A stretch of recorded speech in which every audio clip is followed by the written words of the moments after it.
So guys, endi ikkinchi chapterda davom ettiramiz. Bu yerda the statement of financial position'ni aynan standard layoutslarini ko'rib chiqamiz. Biz qanaqa ko'rinishda bo'ladi, nimalar bunga ichiga kiradi. Bundan oldingi misolimizda biz double effektlarni ko'rib chiqdik, ya'ni financial statementga, ya'ni moliyaviy hisobotga har bir tranzaksiya qanchalik ta'sir o'tkazishini va bu aynan har bitta akkaunt, ya'ni har bitta tranzaksiya ikkita akkauntga ta'sir o'tkazishlarini ko'rib chiqdik. Endi bu yerda biz financial statement qanaqa ko'rinishda bo'lishini yanayam sizlar bilan yaqindan tanishib chiqamiz. Birinchi navbatda kelinglar, mana statement of financial position as at 31st March of 2009. Demak, bu qaysidir bir o'sha kompaniya uchun uning moliyaviy hisoboti 31-martda chiqarilgan ekan. Ya'ni o'zi moliyaviy hisobot yilda bir marta tayyorlanadi yoki yarim yilda bir marta tayyorlanishi mumkin. Bu ya'ni kompaniyani o'zini holatiga bog'liq. Demak, statement of financial position bu kompaniyani moliyaviy holatini ko'rsatib turuvchi mana shunaqa ko'rinishda bo'ladi. Okay.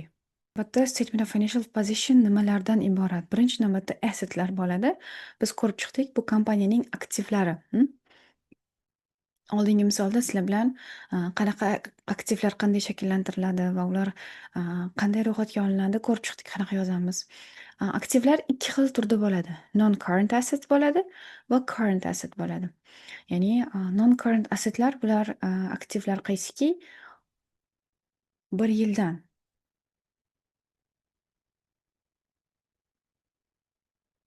yildan oshiq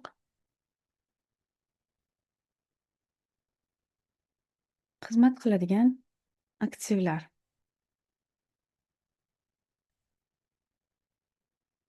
Okay. Demak, non-current assetlar bular bir yildan oshiq xizmat qiladigan aktivlar ekan. Shunday ko'rinishda yozamiz. Bir yildan oshiq xizmat qiladigan aktivlar ekan. Bular non-current assetlar deyilar ekan. Non-current assetlarga nimalar kiradi? Bular land and buildings, yerlar va binolar, plant and equipment, ya'ni qanaqadir uskunalar, jihozlar, fixtures and fittings, jihozlar, o'sha aytganimizdek. Motor vehicles, qandaydir transport vositalari, bular kompaniyaga bir yildan oshiq xizmat qiladi va shuning uchun bular non-current asset deb non-current asset bo'limiga yoziladi. Non-current asset bo'limida bo'lishi kerak. Mana misol uchun land and buildings общий summasini hisoblab yozib chiqilgan.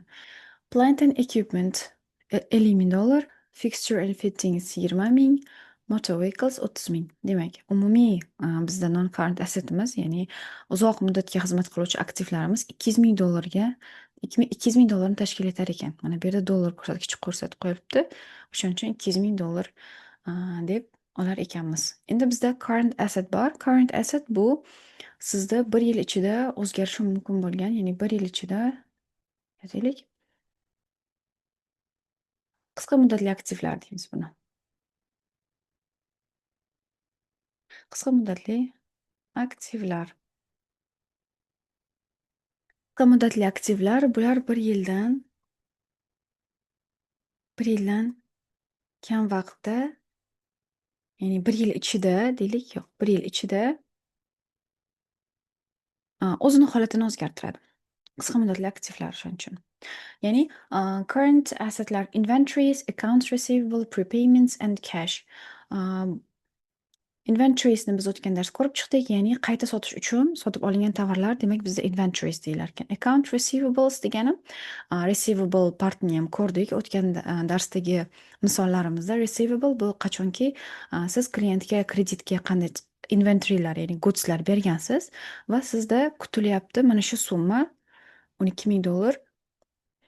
Siz mana shu bir yil davomida, ya'ni bir yil ichida mana shu summani siz kompaniyangiz oladi. Prepaymentslar bular oldindan qilingan to'lovlar. Misol uchun nimaga? Electricityga yoki qandaydir sug'urta to'lovlarini siz bir yil oldindan yoki bir oy oldindan to'lov qilib qo'ysangiz, bu ham sizni current assetingizga kiradi. Chunki siz to'lov qilgansiz, lekin hali xizmatdan foydalanmadingiz. Oldindan qilingan to'lovlar, demak, prepayments deb atalar ekan. Cash ham holatini o'zgartirish mumkin. Ya'ni uni bizlar inventory sotib olishimiz mumkin yoki bo'lmasam qandaydir to'lovlar qilishimiz mumkin. Yana nimadir non-current assetga bo'limiga qo'shiladigan qandaydir yana qo'shimcha qandaydir uskunalar olishimiz mumkin. Cash ham o'z holatini o'zgartirar ekan. Demak, umumiy holatda current assetimiz $29,000 teng ekan, non-current assetimiz esa $200,000 teng ekan. Bu ikkalasini qo'shganimizda bizda total asset $229,000 tashkil etar ekan. Demak, bu aynan asset bo'limida, asset qismida edi. Keling endi capital and liabilitiesni ko'rib chiqamiz. Capital biz o'sha aytdik. Demak, mana capital at April 2008. Demak, kompaniya 2008-yilda 1-aprelda $130,000 pul kiritilgan egasi tarafidan, owner tarafidan. Biz aytdikki, har bir kiritilgan yoki har bir bo'lgan tranzaksiya ikkita akkauntga ta'sir qiladi dedik. Demak, 2008-yil boshlangan biznes mart holatiga kelib, 2019-mart holatiga kelib, shunaqa hozir moliyaviy hisobot ko'rinishida turibdi ekan. Va profit for the year, demak, mana shu yil davomida qilgan foydasi $50,000 less withdrawals. Withdrawals yoki biz drawings dedik o'tgan darsda. Ko'rganimizda biz drawings dedik. Drawings bu pul qaysiki owner tarafidan biznesdan olingan pul. Withdrawals yoki drawings deb ataymiz. Demak, capital bu aytdik, biznes owner tarafidan kiritilgan boshlang'ich summa.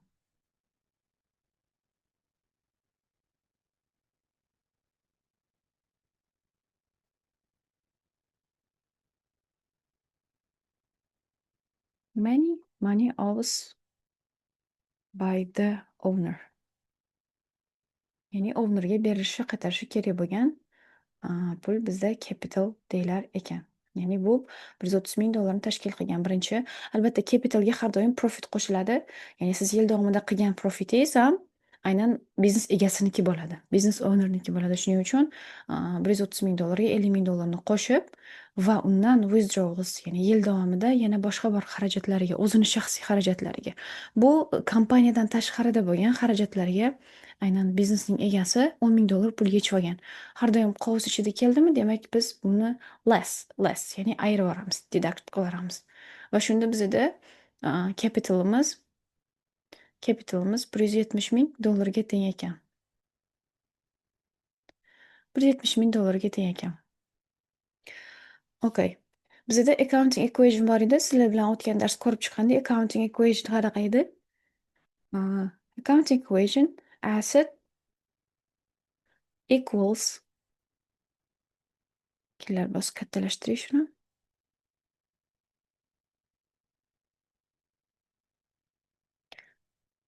Asset equals capital plus liability. Demak, har doim bizda assetimiz capital bilan liabilityga teng bo'lishi kerak. Demak, bizda assetimiz $229,000 bo'ldi, bu yoqda ko'rsatib turibdi.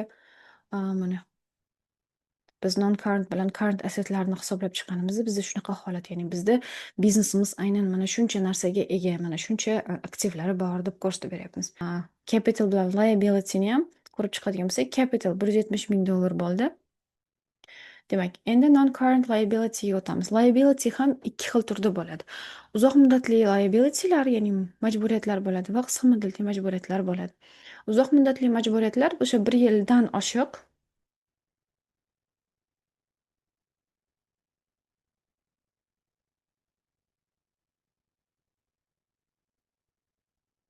majburiyatlar yoki qarzlar desak ham bo'ladi.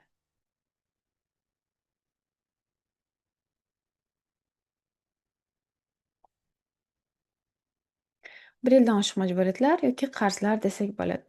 Non-current liability mana bu yerda ko'rsatib qo'yibdi. Loan, ya'ni qarzi bor ekan, bankdan qarzi bor, 8% yiliga 8% pul berish kerak bankka $25,000 dan.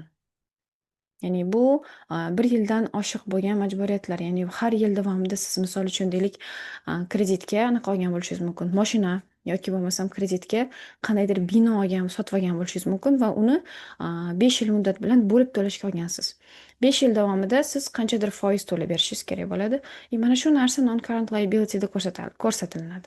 Demak, 8% loan bu 25 ming dollarga teng ekan. Bu kompaniyaning hozirgi holati bizga ko'rsatib berilgan va misol tariqasida biz financial statementni asosiy standart layoutlarini ko'rib chiqyapmiz. Ya'ni aynan nima qayerda joylashgan, qaysi punkt qayerda joylashgan, shuni yaxshi bilib olsak, keyinchalik bizda qiyinchilik tug'dirmaydi. Demak, bizda yana current liability ham bor. Current liabilities bular bir yil ichida qisqa muddatli majburiyatlar. Bular accruals, accounts payable, bank overdraft bo'lishi mumkin.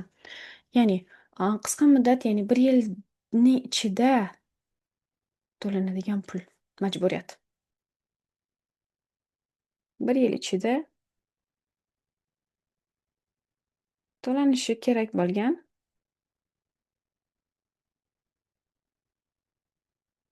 majburiyatlar.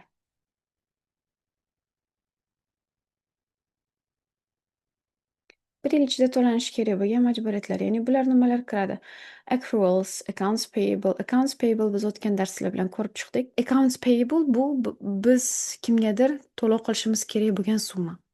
Ya'ni siz kreditga tovar oldingiz, inventory sotib oldingiz. Misol uchun, inventory kreditga qanchadir inventory sotib oldingiz va u inventory pulini keyinroq qaytarib beraman dedingiz. Keyinroq beraman dedingiz. 1 oy o'tibmi, 2 oy o'tibmi, 3 oy o'tibmi, lekin bu 1 yil ichida to'lanishi kerak bo'lgan majburiyat. Keyingisi bank overdraft, bu negativ bank shot deyiladi va bu ham bankka to'lanadigan pul, bu ham 1 yil ichida to'lanishi kerak. Accruals hali keyingi chapterlarda yana ham chuqurroq kiramiz. Prepayments, accruals degan mavzularga. Accruals siz foydalangansiz, qandaydir bir xizmatdan foydalangansiz, servisdan, lekin hali to'lov qilinmagan. Misol uchun electricity. Electricityni 1 oy davomida siz foydalandingiz, hali bill sizga kelmadi. Hali sizga invoice kelmadi. Lekin siz o'sha electricitydan foydalandingiz va buni biz accruals qilib, buni ham current liability'da ko'rsatish kerak. Mana bu yerda 2000 dollar ko'rsatib turibdi. 1 oy davomida siz svet, gaz, electricity ishlatdingiz va hali lekin bill olmadingiz, invoice kelmadi sizga. To'lov qilishim kerak degan qog'oz hali shot kelmadi. Shuning uchun lekin biz buni financial statementda yil oxirida ko'rsatamiz. Misol uchun mart uchun men 10 millionlik yoki 20 millionlik qanchadir svet gaz ishlatdim va o'shani men hali to'lovini qilmadim. To'lovni qilmaganim uchun mart oyida menda moliyaviy hisobot topshirilyaptimi, demak men uni liability, ya'ni qisqa muddatli majburiyatlar orasida ko'rsatishga majburman.